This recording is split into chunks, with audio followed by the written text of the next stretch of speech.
Have you ever used your hands to make something move just right, like steering a car, twisting a gear, or solving a puzzle? That's called manipulate. Let's learn what it means. Manipulate. Can you say it with me? Manipulate. Let's spell it together. Ready? M-A-N-I-P-U-L-A-T-E.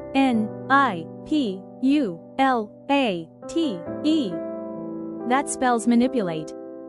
Manipulate means to handle or control something skillfully or unfairly. It can mean using your hands, tools, or even your mind with precision and care. Here are some words that mean the same as manipulate. Say them with me. Control, like guiding a robot through a tricky maze. Handle, like carefully fixing something delicate. Operate, like running a machine smoothly. Manage, like keeping everything organized and in order.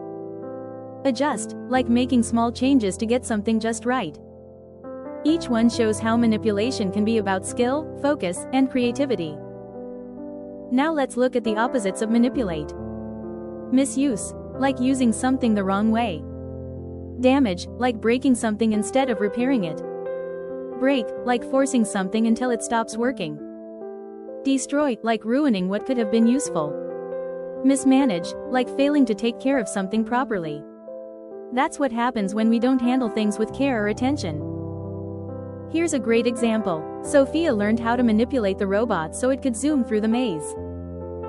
Let's review. Manipulate means to handle or control something skillfully or unfairly.